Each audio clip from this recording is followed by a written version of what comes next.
and today we're going to be reading something a little bit different. So let's get started. So welcome to Storytime. Thank you for coming along this week. And today we're going to be looking at The Adventures of Alice Laselles. I'll come a little bit closer. And this is by Alexandrina Victoria. And this was written when she was about 11 years old. So somewhere in between. It says 10 3/4, so it's obviously something that actually came with the actual original manuscript. For anyone who doesn't know, that's the given name for Queen Victoria, from our Queen Victoria back in the 1800s, and she wrote this when she was just little. So this is actually her story, which is really, really cool. The pictures, it does say on the book cover that the story is written and illustrated by Queen Victoria. It's half and half. For the actual drawings, her governess actually helped her with a lot of the drawings, but she did all the colouring, all the painting, and it's believed that she did do quite a few of the drawings as well. So, and some of these have been enhanced, as well as, I believe, the cover illustration by some more modern illustrators as well. So let's get started. It's very much a really interesting story, but you have to keep reminding yourself it's written by someone who at the time was 10 years old. So it's very, very special. The original manuscript is actually in the Royal Archives in Windsor. There's a wonderful handwritten introduction there. And if you looked closer, you would see that she'd signed her name at the bottom, which is lovely, and she's dedicated it to her mother, so that's quite nice. So as we're going through the story, we'll show the illustrations as we go along. So they're basically called paper dolls. So there would have been an illustration, and then the doll would be drawn separately and then put onto the picture. So it's all very intricate and very, very well done. I really hope you enjoy it as much as I did when I first read it. And if you want to kind of get a feel of what the story's going to be like, think Jane Austen. It's a little bit like that. But yeah, hope you enjoy it. So this is The Adventures of Alice Laselles, who you can see on the front cover. And this is by Queen Victoria. "Oh, do not send me away, dear papa," exclaimed Alice Laselles, as she threw her arms around her papa's neck. "Don't send me away. Oh, let me stay with you," she sobbed bitterly. "Dear Alice, it is necessary for you to go, my love. So you go to bed, my dear, and be ready for me tomorrow morning," replied her father. Poor Alice wept bitterly as she left the room and slowly crept upstairs. The above conversation proceeded from Colonel Laselles having told his little daughter, a lovely girl of 12 years old, that she must accompany him the next morning to Mrs. Duncombe's school, a lady who lived about 30 miles from Laselles Hall, and who took in 8 young ladies at a time. She was highly recommended for her great respectability, amiability, and sweetness of temper.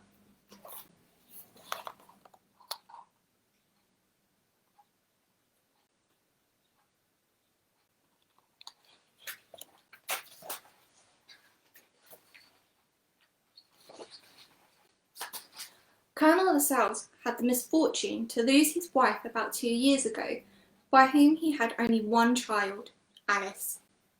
After she had been dead about a year, he married a young, beautiful lady, only 17 years old, and by whom he now had a second daughter. But young Mrs. Laselles did not like poor Alice. She always hinted to her husband that the girl would be much happier at school among other girls. At first, Colonel Laselles would not hear of parting from his only child, his pretty, mild Alice. But when he became the father the second time of another little girl, and Mrs. Laselles told him he neglected both mother and daughter for Alice, he weakly consented to send her to school for 6 years, when she would be of an age to be able to go out in company. Poor Alice got up with a heavy heart and swollen eyes the next day, and prepared herself for her journey. The idea of not seeing her once happy home for 6 years was terrible to her. She could not think of parting from her dear papa, and of not seeing her little sister Rose, of whom she loved so to fondle, and her dog Frisk, and her black pony Bob.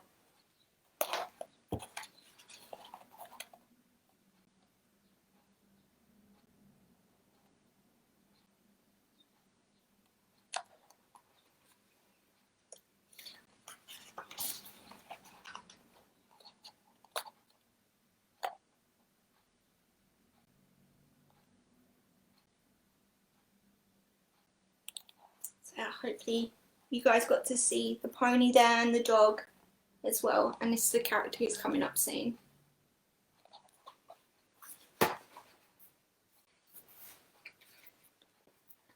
At last Colonel Laselles called her to say goodbye to her unworthy and selfish stepmother. As she kissed her little sister's warm cheek, the big tears rolled down her lovely face, and she wept sadly. "Come, don't cry so, love," said Mrs. Lascelles. "Think of all the pretty girls you'll see soon."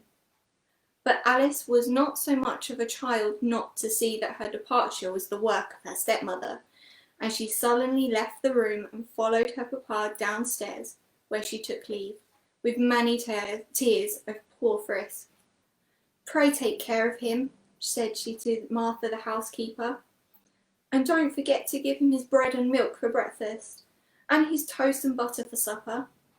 "You need not fear, miss," said the good woman, "for I dearly love Frisk myself, for your sake." Then she entered the chaise and cried almost all the way. When they were about 5 miles from the school, her father told her that she must dry her tears and cheer up, as they would soon be there. At length the chaise stopped before a large house, which had the appearance of a cottage. The door had a porch which was overgrown with rose and honeysuckle, and ivy overhung the windows.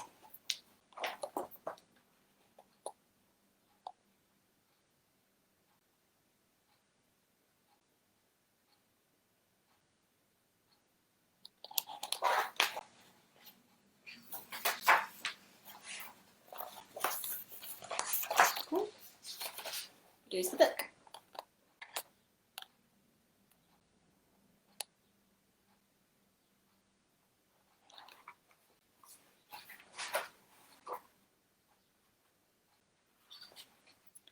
They were shown into a pretty little parlour by a servant, who said that her mistress would come directly. In about 5 minutes Mrs. Duggan appeared.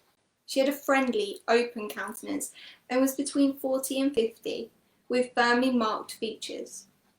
"I fear, sir, I've kept you waiting," she said as she entered the room. "But my young people were just going to dinner, and I always dine with them, else I would have been ready to receive you, sir."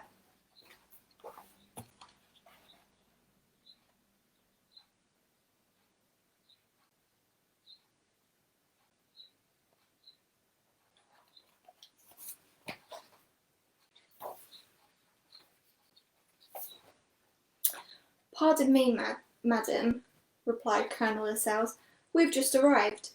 Here is my daughter," he added, taking Alice, who vainly strove to hide her tears, by the arm. "She is just 12 years old. I hope the young lady will soon become acquainted with her companions.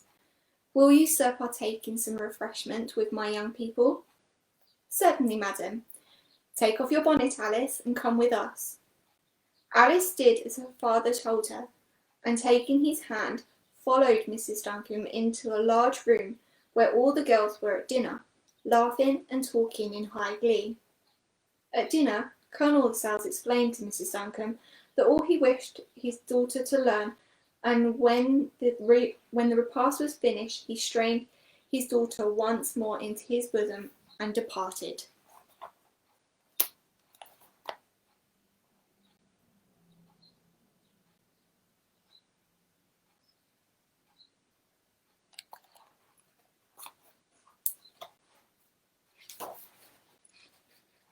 After her first effusion of grief was over, Mrs. Duncan took Alice gently by the hand and said to her, "Would you like me to show you up to your room?" "Yes, if you would please, madam," replied the poor girl. Mrs. Duncan then showed her upstairs to a nice little room overlooking the garden, full of pretty flowers.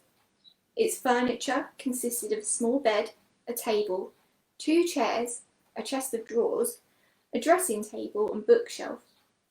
Alice seemed much pleased with her lodgings and said, "This is a sweet little room, and what a beautiful garden you have." "I'm glad that you like it, my dear," said Mrs. D. "Should I send for your things?" Alice was about to answer when Betty the servant entered bringing her trunk. "Oh, here they come," she said. "I am busy, my dear Alice, therefore I must leave you for a short time, but I will soon return to see if you want anything." Mrs. D. then went away and left Alice, accompanied with Betty, in the unpacking of her things.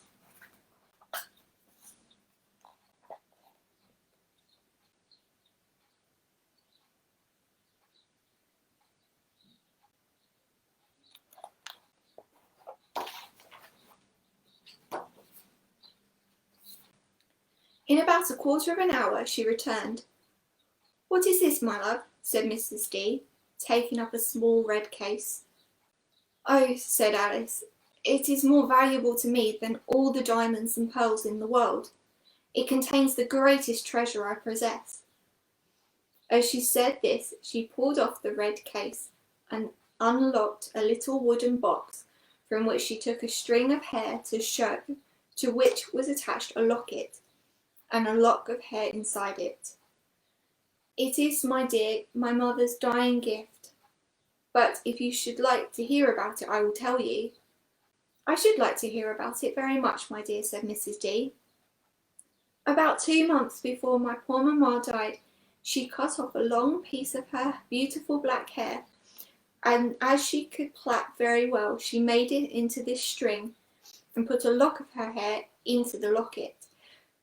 Well, when she felt her last moment approaching, she called me faintly to her bed, and taking this string and locket from her neck, said, 'This is my work, my hair, and my last gift. Always keep it with you, and remember your dying mother's last words.'"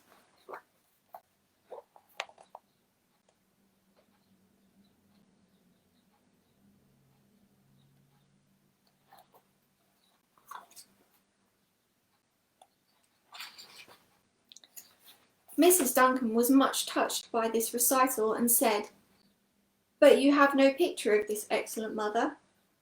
"Oh, yes, I have," said Alice, while she unclasped the small gold bracelet with her mother's picture, which encircled her arm, and held it up, saying, "There, look at this. This is my poor mamma, and it is so like her too. Papa gave it to me 3 years ago on my birthday." At these words all the recollections of her home returned with full force, and the poor girl began to cry so violently that Mrs. D., fearing she might hurt herself, said, "My dear girl, I fear that so violent grief will only hurt you. So when you feel a little more composed, you may come downstairs and see the girls dance." Mrs. D. then left her to compose herself until 4 o'clock, when she reappeared and told her that the dancing would begin. Alice felt better now, and though still very sad, she gladly accepted her kind mistress's invitation.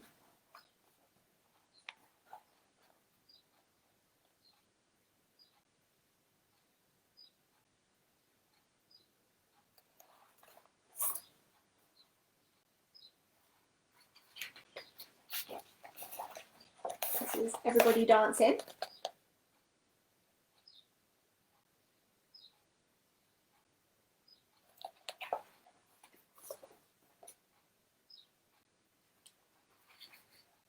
Before we go on, it would be well to perhaps introduce our readers to the young people of Mrs. D's establishment. Barbara Somerville, who had been the longest at the school, and consequently claims our attention first, was the daughter of a rich banker in London. But his wife being passionately fond of the world, he felt compelled to send Barbara to school at the age of 10, where she now had been for 6 years, and was about to return home. She was a tall, slender girl of dark complexion, with fine, regular features, but an unconquerable pride, which, in spite of all Mrs. D's efforts to subdue it, still remained. Spoiled her otherwise fine expression, she was a very clever girl and learned everything better than any other girl in the school.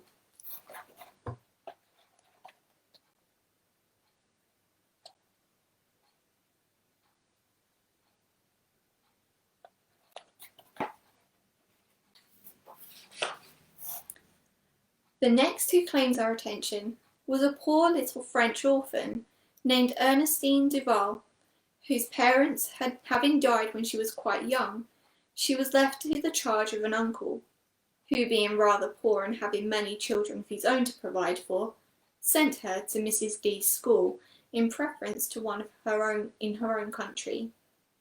He was her maternal uncle, and therefore English, his sister having married Mr. Duval in Paris when her father was there on business.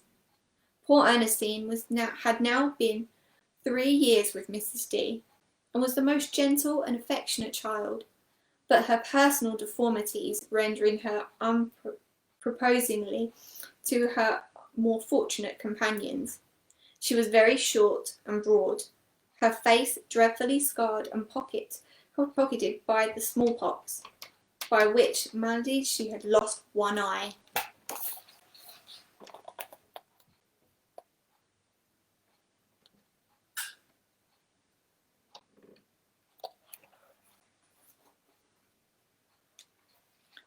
Charlotte Graves, who came next, was a perfect model of beauty. She was the only child of a widow who, having married a man much younger than herself when her daughter was already 14 years old, sent her to school, where she was to remain until she was 19. She was at this period just 17, and there never was seen a more lovely little creature than she was. She was not tall, but had a nice figure. She had dark brown eyes, a small nose, a very pretty mouth with beautiful teeth, and light brown hair, which she wore in ringlets in front and twisted around her head at the back.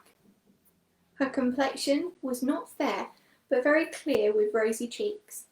Having thus painted as well as I could the appearance of this young beauty, it would be necessary to say a little about her character. Vanity and affection were her predominant qualities, accompanied by a great mildness, or rather more lazy quietness. She paid proper attention to her lessons, but all her leisure time was employed in arranging her curls with the greatest care under a small straw bonnet when she went out, or with combs on each side when at home.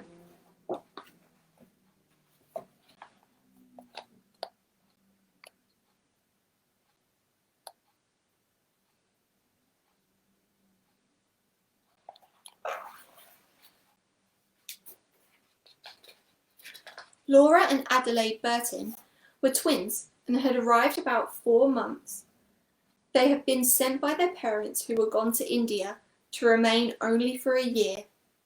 They were unoffending, good sort of girls.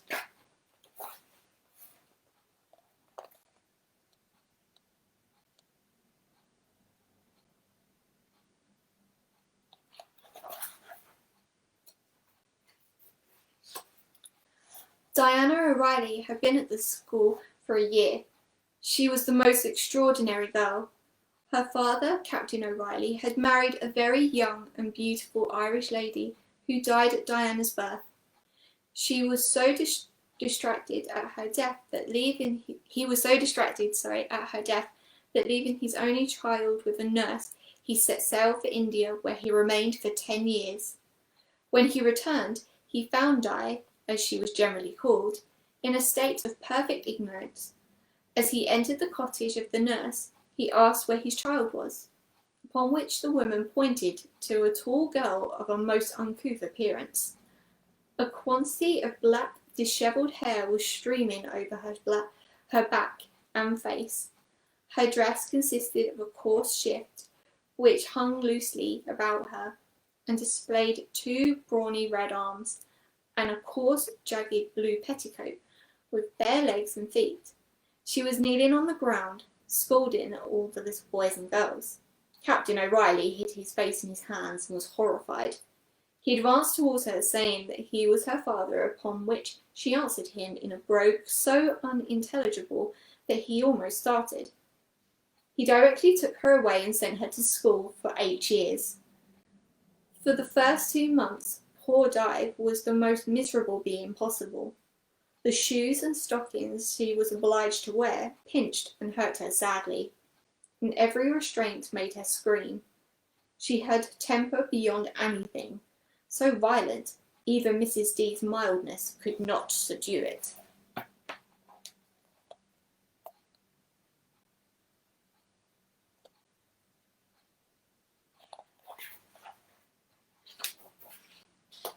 The last girl in the school was Selina Borden, a most delightful, sweet-tempered creature, but unfortunately she was both deaf and dumb.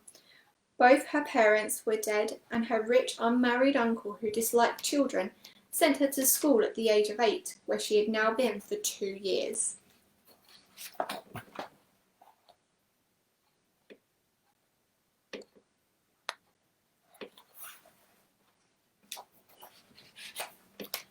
Alice's first introduction was awkward. The girls stared at her, and she felt so shy that she did not like to approach them. Mrs. D, perceiving their mutual embarrassment, said, "Come, Barbara, you ought to make acquaintance with your new companion. Charlotte, Di, Selina, come, loves, don't look so shy."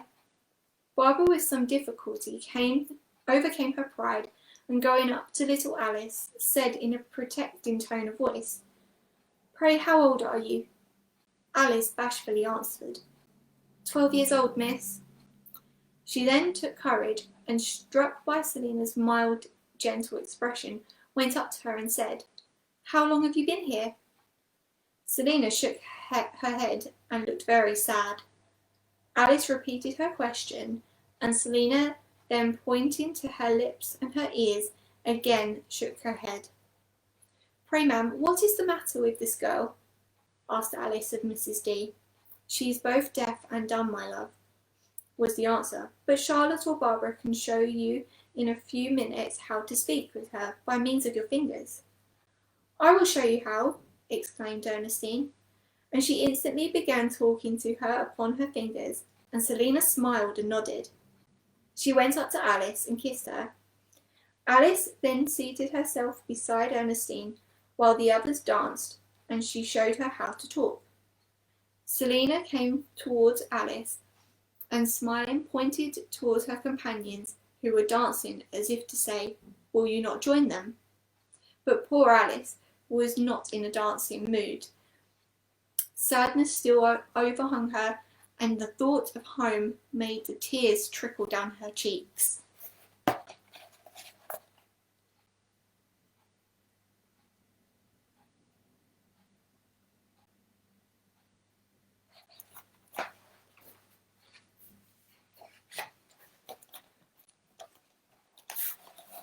So look very carefully at this picture, though, when you are having a little browse. There's something there to pay particular attention to. Although that might have been a bit too quick, but we'll come back to it. After dancing was over, the girls repaired to their own rooms to study till 7, then dinner hour. Mrs. D called Alice to her and said, "Have you now made acquaintance with your companions?" "Oh, yes, ma'am. Selina and Ernestine are quite delightful."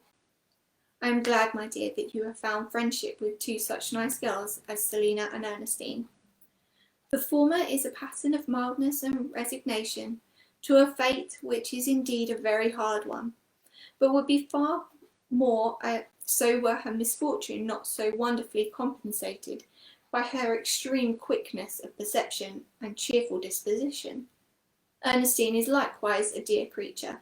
Her situation in point of life and appearance is far more unfortunate than Selina's, as her face is so very plain, and her being a stranger in a land quite unknown to her until she came here.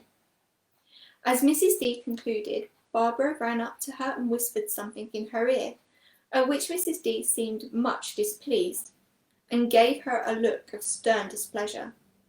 "No, Barbara, that cannot be, I am sure. Miss Laselles would never venture to do such a thing without asking me."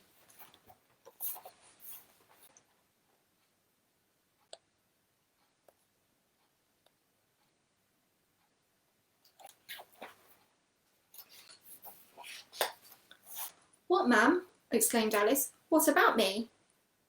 "Why, I have just heard from Barbara Somerville that you have placed a cat in my kitchen without previously inquiring from me if such a thing was allowed.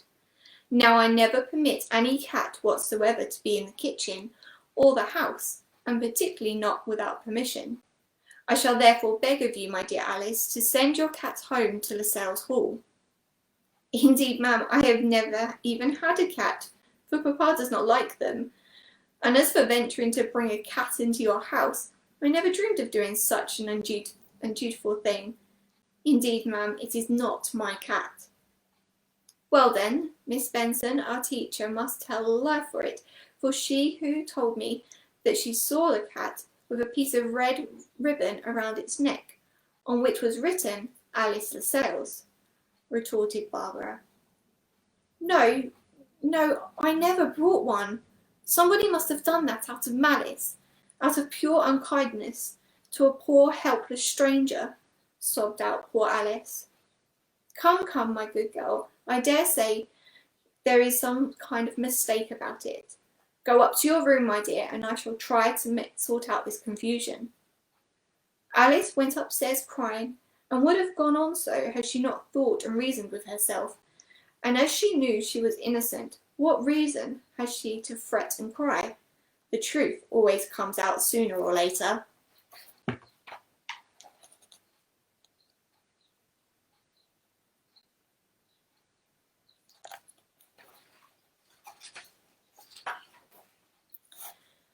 So it was proved with Alice. Accordingly, when she heard the supper bell, she combed her hair, and, making herself look tidy and neat, she slowly walked down the passage. When she heard sobs and screams, in the very few minutes, beheld Mrs. Benson leading Di upstairs, who was struggling and screaming in a most indecorous manner, as she always did when she was in a passion, which occurred, alas, almost every other day. The cause was soon explained, for Alice met Ernestine halfway upstairs, whose whole countenance beamed with joy.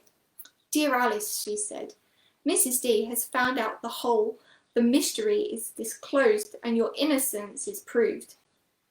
Trivial as the occurrence about the cat appeared, our dear good governess always makes a point to find out the truth. So accordingly we were all assembled, Miss Benson and Nanny the cook also. Di alone was not forthcoming, and can you believe it? Oh, Alice, she was the culprit.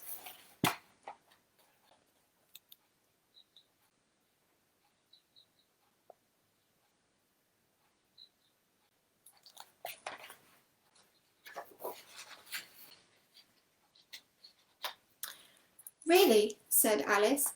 "Yes, she was. The story is this which Nanny told us, and which Di in great rage was forced to confess. Mrs. Martin, the farmer's wife, made Di the present of a beautiful kitten, which Di managed to hide in her bedroom for a whole month. When the kitten was getting too large, she bribed Nanny by fine words to conceal her in the kitchen, which she did. When you arrived, she mischievously thought out of frolic, and she would put your name on the pussy's collar, which she did, and Miss Benson, seeing it, told it to Barbara. Now, dear Alice, come down and receive a kiss from our dear governess, and from all of us, except Di, who is in penitence until tomorrow morning." Alice, as we may suppose, was much pleased. Though she knew before she was innocent, she was received with open arms by Mrs. D and all the girls, except Barbara, who protected Di.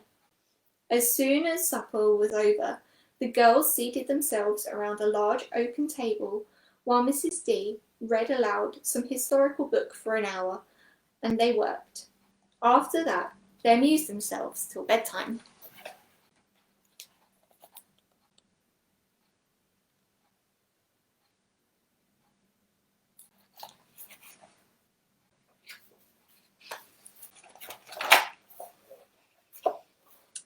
It looks like the cat has even found its way into a nice little situation there in the middle of the room.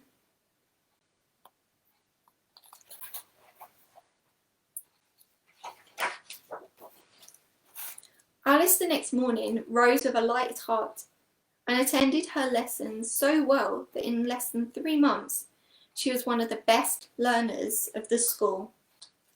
The end.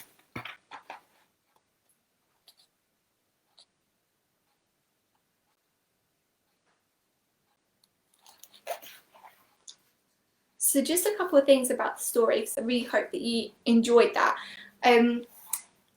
So just to remind everyone, that was written by Queen Victoria when she was just 10 years old. So I think it's quite interesting because obviously you can tell the parts of the story where it feels like it kind of jumps a little bit, and that you would expect from a story written by someone quite young, where they're trying to get their point. The full story is actually a bit longer, and as it says in other parts of the book, that this is actually, you know, just the main part. But I still think it's such a lovely story, and there's so much detail in all of it.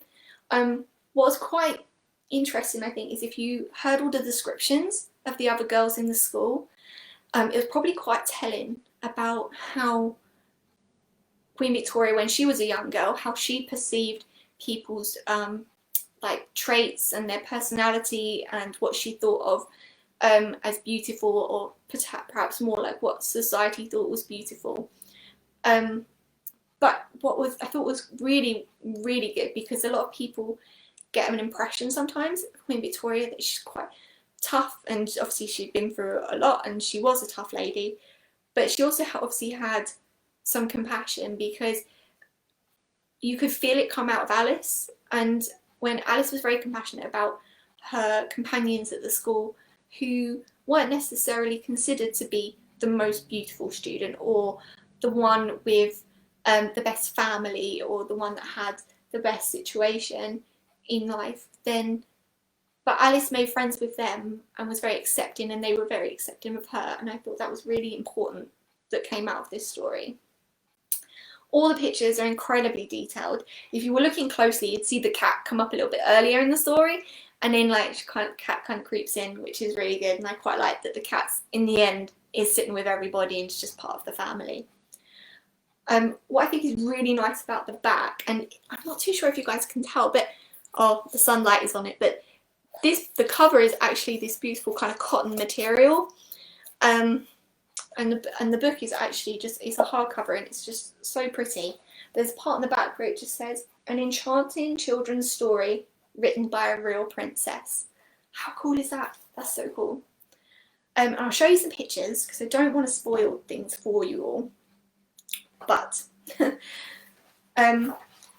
here are some pictures of the real paper dolls that Victoria made. Oh, right across the sunlight. So we'll do it from here. Some pictures of the real dolls that Victoria made when she was younger, which is really cool. I think it's unfortunate they're going to get, yeah,